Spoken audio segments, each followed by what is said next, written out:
Sadhguru, I wonder whether we require so much pampering which we are getting from you. It's unbelievable how we are being pampered. But is it necessary? Don't we have to be a little more like yogis instead of being like...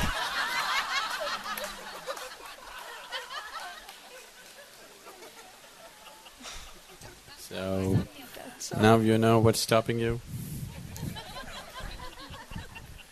This is one thing about Krishna.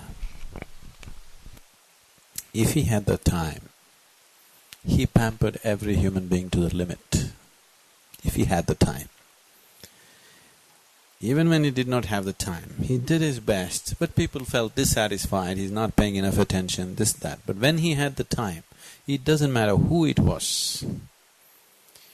They were his lovers, they were his family, or they were his enemies, they were people who were abusing him all the time. When he had the time, he pampered them absolutely. And this pampering is not to extract something out of them. If there was no particular activity or there's no particular activity with a express objective at that moment for him, as far as he was concerned, he is just treating divinity. So you cannot treat divinity like a passing glance, you cannot give. That's why I told you every day, you already stopped doing it when you come and sit. Put on your best, your best emotion, best face, best everything for the person who's sitting next to you. It doesn't matter, he's grouchy. It doesn't matter. But Renu, try with him, he's grouchy, it's okay, you can.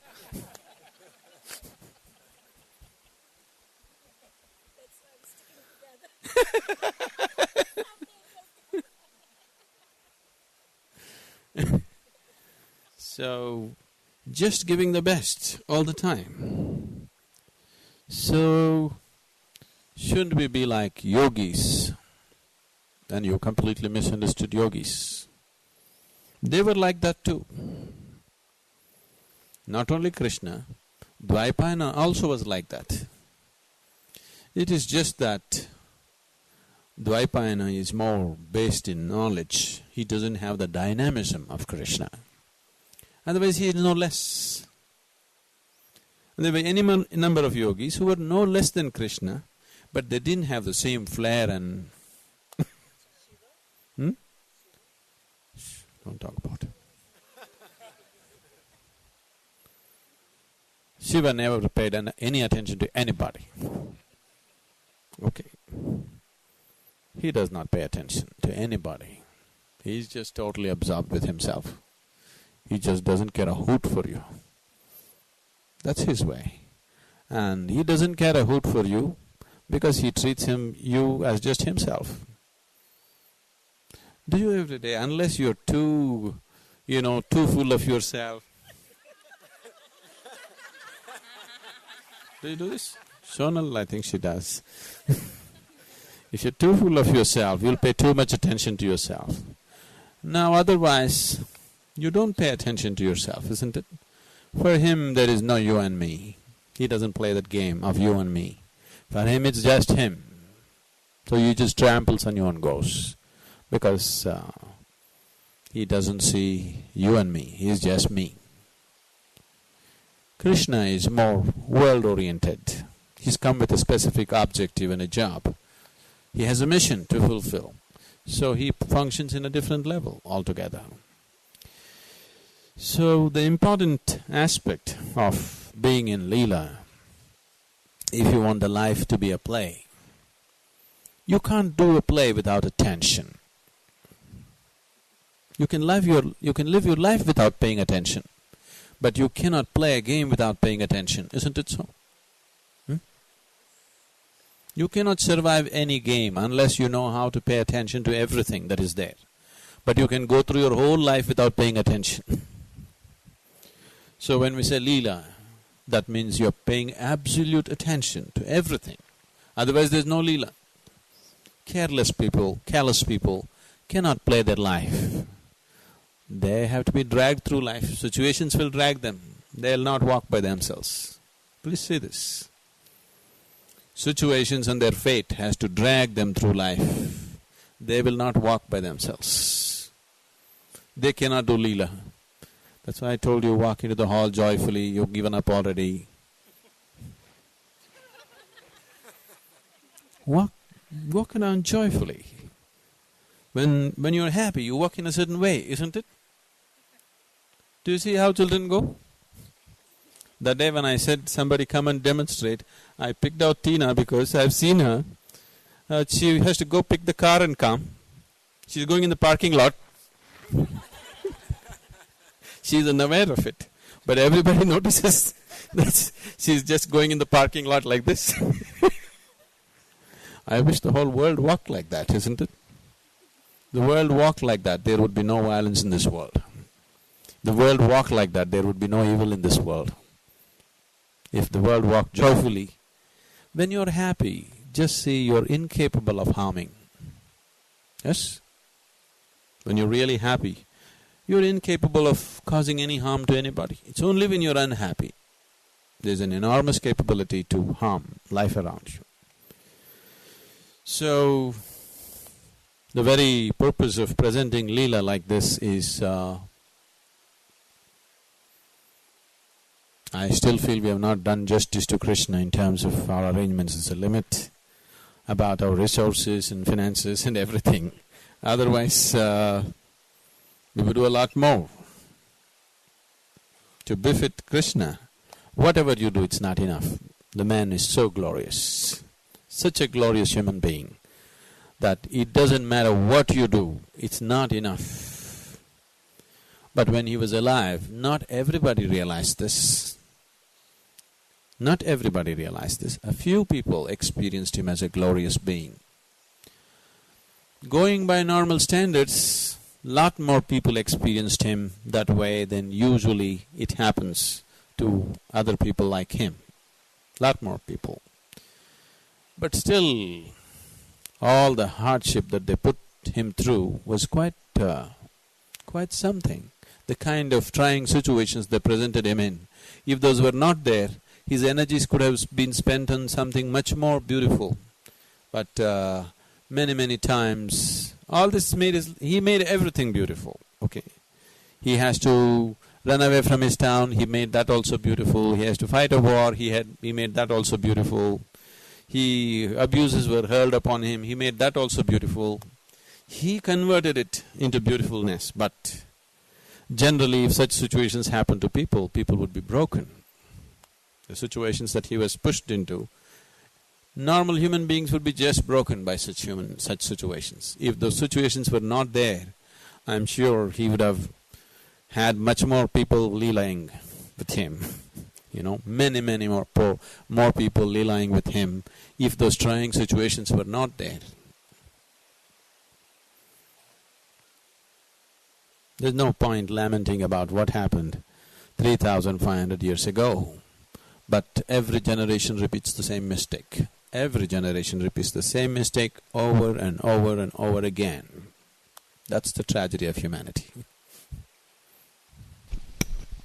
You must tell us something about your neighbor too. Yes, I will. I came to this program with a lot of hesitation, but at some point I felt that I had to be here, and I decided to come. You see, I knew very little about Krishna earlier, and we lived in Burma, and it was my grandfather to whom our religious instruction, such as it was entrusted. And he was a very severe man, and the Krishna which came out was, was doing your duty and things like that. And that is what made me hesitate to come here. But the way Sadhguru has presented him in a completely different dimension, That's beaten me completely. And the great thing about the way Sadhguru has presented him is that he has also talked about the concept of dharma and the concept of duty.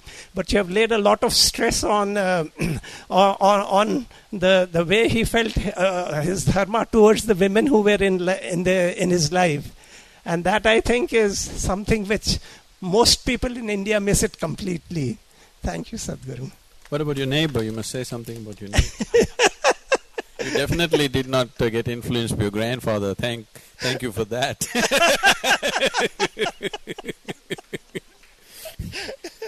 Just tell them something about your neighbor. Well, actually, Sadhguru, there is, as I told you, that there is no neighbor really. I do my practices and not completely, and I have to improve myself, I admit that. But I do them, and afterwards I sit by the window with a cup of tea, and I feel blissed out often. And I ask Sadhguru how I could do this, how I could be in bliss for the rest of the day. And Sadhguru told me that he wouldn't be able to answer the question until he told me who was outside the window. And he came to know who she was.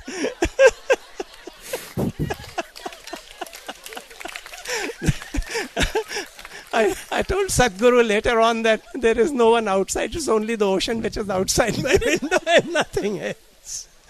Thank you, Sadhguru. Must be the Naga Kanyas.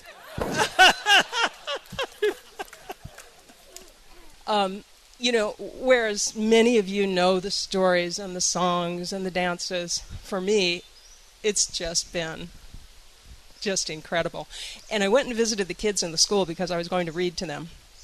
But when I went, there was this, it was the day after Isha Fest, and there was a dance group from Coimbatore there to show the kids what they did. And it was actually one of my favorite groups. I think they were a bunch of teenagers. And their dance was basically to smile really wide and go like that and stomp around for a really long time. And it was the sweetest, happiest dance I'd ever seen. So they were showing it to the kids. They danced around the room, and then Michaela asked me if I wanted to say anything to them, and I told them that they were my favorite act because it was the happiest dance I'd ever seen in my life. And they grinned at me as if they were 3 and 4 years old rather than the teenagers that I think they were. There's such this level of access to sort of sweet, dear emotion that just kind of blew me away. So many children in the United States are very jaded, teenagers also. It was just so sweet. So I just want to say, from an outsider just being dropped into this, it's just been, what a beautiful culture. When this Leela program came up, I came with a curiosity as to how he is going to describe Krishna, because I felt, or whatever I've read and believed, is that Krishna was a miracle man. He was a god, and he is being worshipped as a god. And we all know only about the miracles that he has performed, and about the way he has lived as a miracle man. But after attending the last few days, the way Sadhguru has depicted Krishna as one of the most excellent human beings, I think my whole concept or understanding of Krishna has changed. And I now believe that Krishna was really a great man, a great human being, who could have lived in the manner in which he has lived. Yes, as Sundareshan was saying, definitely Krishna is a magnificent human being. But above all, he is a miracle. Not a miracle maker, he is a miracle himself. Don't miss the miracle. In you appreciating his sense and intelligence and activity, don't miss the miracle. That's the most significant aspect of him. Only because he is such a miracle. That type of life he lives. And this so-called intelligentsia in the world, who have more words than other people in their heads, and more confusion, and more egoistic attitude, more narrowed down way of looking at life, and more misery. The intelligentsia of the world has always made itself incapable of love, of devotion, of being a miracle. This has happened as a reaction to the gung-ho devotees who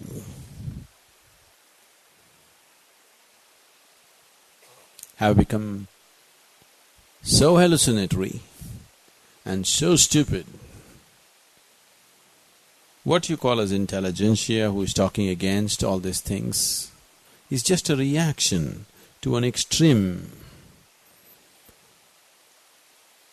sense of absolutely illogical existence that people have propagated in the name of devotion.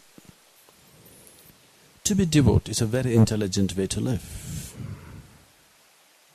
That means you're always overwhelmed with sweet emotions. Is it not an intelligent way to exist? To keep yourself very sweet? If you're overwhelmed with sweet emotions, your physical body and your mind and the world around you will function at its best for you. Your body will offer its best to you, your mind will offer its best to you, the world will offer its best to you, and what's beyond also will offer its best to you. So devotion versus intelligence. No, devotion is very deep intelligence. Because every idiot who walks into your temple or a church or a mosque claims to be a devotee. Devotion has become such a ridiculous process. Anybody who can think 2 thoughts at a time cannot be devout anymore. Most people can… Anybody who has little intelligence to think and analyze situations around them, they are making themselves handicapped without devotion in them. Devotion is not about God, devotion is about you. Does God exist? If there is a devotee, he exists. There is no devotee, there is no God.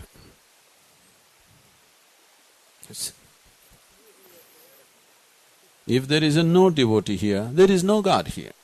If there is a devotee here, definitely God is here. So it's because of devotion God exists. Not because of God there is devotion. Because a human being is capable of raising his emotion beyond the limitations of his own well-being, because of that, another presence becomes a reality. Another dimension becomes a possibility. This can be done with the body also. This can be done with the mind also. This can be done with the energy also. If you raise… See, mind is alertness, isn't it? Mind is awareness, isn't it so? If you take away your mind, you don't know anything that's happening. Right now you know what's happening only because the mind is functioning. If you raise this mind to its highest pitch, if it becomes aware of everything, then also God exists. Body is aliveness, isn't it so? Yes? If you raise this aliveness to its highest pitch, then also God becomes a reality. If you raise the inner energies to its highest pitch, then also God becomes a reality. Well, we are talking about devotion, and any number of people have repeatedly talked about devotion, not because it is the best way, because when you take the larger population in the world, they are only capable of raising their emotion to a high pitch. Very easily, you can get intensely angry, isn't it? You can't become intensely aware. You're not capable of that. But you can become intensely angry. So that means, right now, the only thing that you are capable of pushing to the highest limit is emotion. So they're talking about using that tool, a vehicle that you know of, a vehicle that you're constantly using in your day-to-day life to do that. So that's the reason why there's been so much talk about devotion. So devotion happens to be more easily available because anything that you see you like and dislike, even things that you're not concerned with you. Isn't it so? So you have emotion about everything, but you have no awareness about everything. Yes? You have no awareness about everything, you have emotion about everything. So anyway, your emotion is constantly active, it's more mobile than the other three vehicles, they're yet to start. But this has been roaring, boom, boom, boom, boom, boom. So even right now it's been on the reverse. All you have to do is put it on a forward gear, it becomes devotion, you know. It's been on anger because it's in a backup stage. Emotion is on but in a reverse gear. So all you have to do is shift it to your forward gear, your vehicle is on. The other vehicles, you still have to build them. It's still not there with you. You don't have an awareness thing going within you. What awareness you know is… it's nothing. It's really nothing. Right now, how many things do you hear right now? Are you aware? No.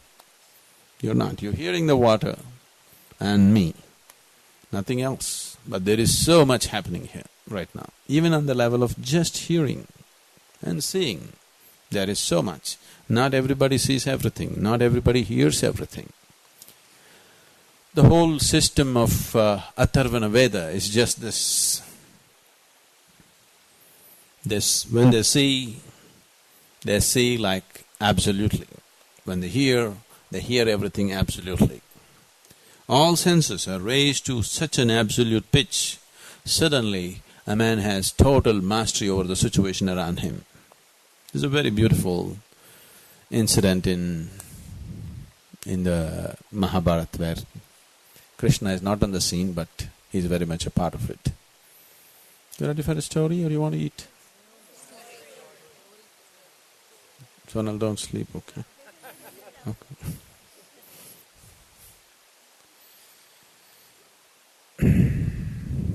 One day it happened, Duryodhana's wife,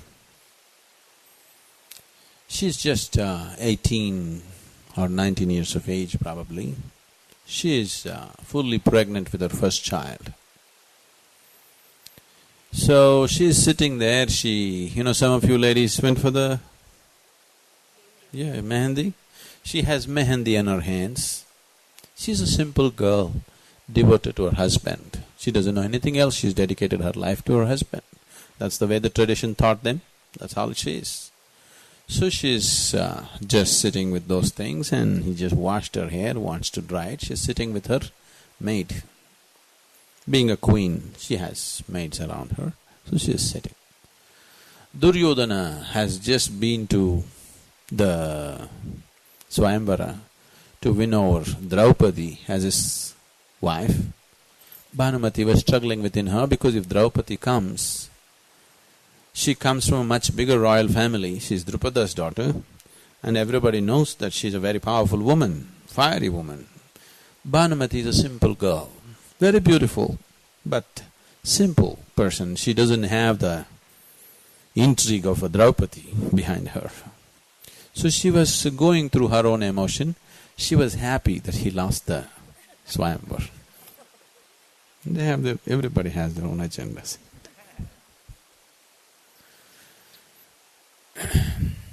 So Duryodhana was the shame of having lost the Swayamvara, and above all Arjuna winning Draupadi has been burning him, and he's not able to sleep and eat, and he's walking up and down fuming and all this. So in the same mood he came on the terrace where she was both her hands like this, and he was in an excited mood So he came and, said this, that, I can't face the world like this. I lost the competition, and that too Arjuna has to come and win. If somebody else had won, it was okay. This guy had to come and win, and they're alive. We assume that they're dead, but they're alive. Now they've married Drupada's daughter, they have a huge army behind them. So all these things bothering, and all his plans have come to naught because of this. So he expressed this to Bhanumati. Bhanumati said, it says in our scriptures, whatever is written in our forehead by God, that's what will happen. Why are you struggling like this? You have Hastinapura, everything is there for you, you have a large kingdom, you have 100 brothers with you, we have wonderful parents, they're all for you, and I'm there for you, fully dedicated to you. Why are you bothering about Draupadi marrying Arjuna? You have enough, we haven't enough, we should be thankful for what we have. Why should you be like this? So he just flew into rage. You stupid woman, you don't understand statecraft, what's involved in all this, where it's going to head in future, all that. So things came like this and he got more and more hot. Then he asked, okay, you tell me what I should do. Because he's at his wit's end. He asked his wife, what should I do? So Bhanumati said, I think you should consult Krishna Vasudeva. He's here right now in Hastinapur. I think you should consult him. I am sure he will tell you what's best for you. She has the trust in him, no matter who it is. Maybe you think you're an enemy, but he will tell you what's best for you. That trust she has in him. Because there's an earlier incident. She is just 17 at that time. She's an extremely beautiful girl. And Krishna was Duryodhana's guest in the palace. So in the night, after this is over, Duryodhana has a plan. He wants to get Krishna a little drunk and get some kind of commitment from him. He wants to get some kind of a commitment from Krishna. So he arranged a whole this thing and he tried to provide this, that, everything for him, and he made sure there is sufficient amount of wine in the party, everything. His friends have come and everybody drank too much and they all went out of control. Krishna maintained his cool and he went about meeting everybody, charming everybody, and he was there. Bhanumati also, in this whole enthusiasm, she also consumed more than she should. She's a young girl, she's not used to these things, and she became very tipsy.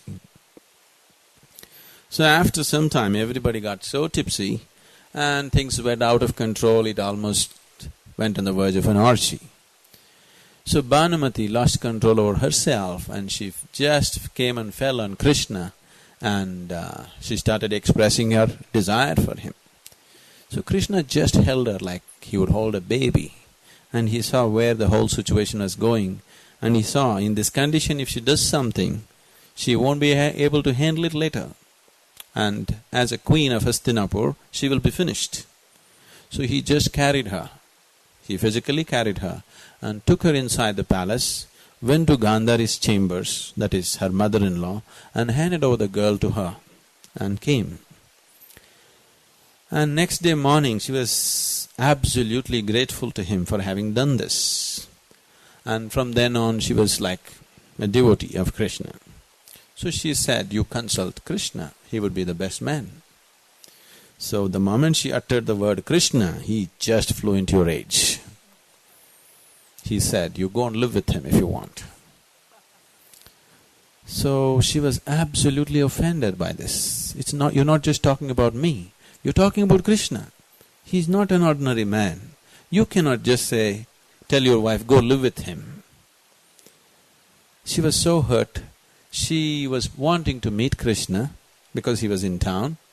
But now Duryodhana put this thing, you are never again going to meet him. Never again. You will not have any kind of communication with Krishna, nor will you meet him, nor will he come into this palace. So she cannot break that, so she was completely broken. She was fully pregnant. She's just a few days away. And she's so disconsolate that she can't meet Krishna. She wanted her child to be blessed by him and all these things. Then her sister, Bhanumati's sister Jalandhara, came by and Duryodhana was still around. So Jalandhara asked, what's this nonsense? Why are you making this woman cry like this? She's pregnant. What is this nonsense, you and your whatever? This is not the time to talk to her like this. So Duryodhana said, I will slap you if you talk to me like this.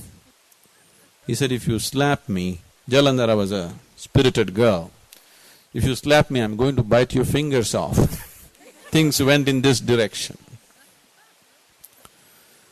Then Jalandhara literally asked Duryodhana to get out from that place, and she hugged her sister and whatever between them. Then Bhanumati said, I somehow want to convey something to Krishna, I would like to see him. I'm going to deliver this first baby, I want to see Krishna. And now I cannot see him anymore because he's put the law like this, he's the king and my husband. So Jalandhara said she will make an arrangement to meet with Krishna. So she did not know how. Bhanumati is 17, so minimum Jalandhara is just 16 probably. So she did not know how. Then she thought, and Bhima, the one of the Pandava brothers, the strong man, has been paying some attention to her. Okay. So she thought if she approaches Bhima, he has good access to Krishna, so it may be possible. So she sent a message with a maid saying that Jalandhara wants to meet Bhima late in the night, in secrecy, in the gymnasium, because Bhima works late into the gymnasium in the night, so she wanted to meet him there. So Bhima was all thrilled that Jalandhara is making a secret rendezvous with him. He was very excited and he dressed himself up properly and, fragrances and everything, and he went. Then Jalandhara came with the maid and sat there, and so Bhima said, what? So Jalandhara said, no, I actually came because I want to meet with Krishna. Bhima got totally pissed. You want to meet Krishna? Why did you call me in the middle of the night? The man is sitting there the whole day, shamelessly meeting people from morning to evening. From morning to evening he is just meeting people all the time, and he said he has such a relationship with Krishna that he can say these things. He said, from morning to evening, whether it's a woman, man or child, he's making love to every one of them with his eyes. So you can go and meet him there. Why did you bring me here? I thought you came to meet me. So Jalandhara told about the situation that Bhanumati wants to meet him, but Duryodhana has said no. And she also expressed that she also appreciates the attention that he's been paying towards her. Then Bhima softened out and he's willing to do anything for her. Then Jalandhara said, if my Swayamvara is fixed and you are there, I will only garland you and nobody else but you. Then he completely said, anything, we will do.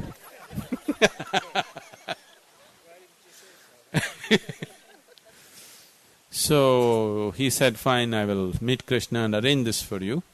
And they just came out. He allowed the ladies to walk because, she's a princess. She's come in secrecy to meet a man in the gymnasium. If people come to know, her reputation is gone. So he allowed them to go, and a few steps behind or with sufficient distance he was walking with another friend.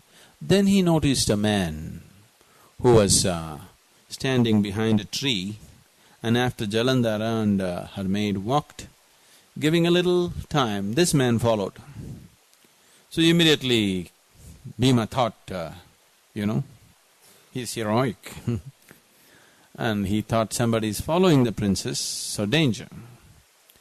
So he went and caught hold of him and asked him, "Who are you?" He wouldn't say anything. Then he thrashed him. He's good at that. And so he said, he's a spy sent by Shakuni. When he got enough thrashing and a few teeth fell out, then he said, he's a spy sent by Shakuni, who is a master deception man in the whole story. So Bhima was concerned whether what he knows and what he does not know. So he asked, "Do you know who you were following?" He said, "I don't know, but I can clearly see she's of a princely bearing. She's somebody from the palace. The way she's dressed and the way she is, she must be somebody from the palace, though there's a maid with her. I do not know who it is, that's why I was following." Then Bhima just started thrashing him for the pleasure of it.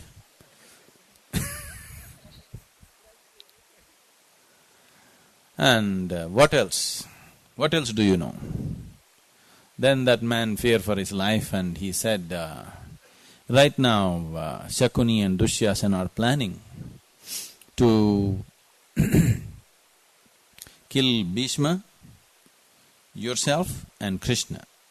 They're right now in the process of doing this. By next Amavasya, all three of you will be dead. So Bhima thrashed him little more detail. So he said, right now, if we go across the river,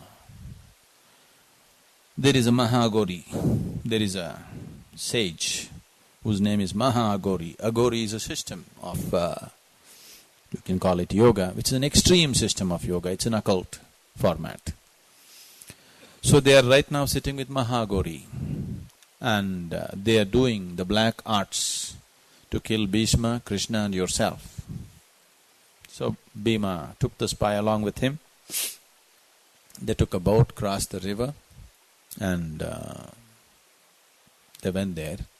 There was a little fire burning near, he knew where the Mahagori is. So they went and hid behind a tree and there was a little thatch-roofed hut-like thing and a fire was going on. Shakuni and Dushyasana were sitting. Mahagori is like 75, 80 years of age. He's totally naked.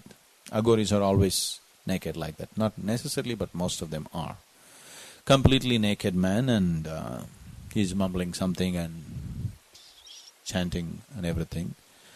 Dushyasana and Shakuni are sitting there with eyes real wide open, like it's little more than normal kind of open.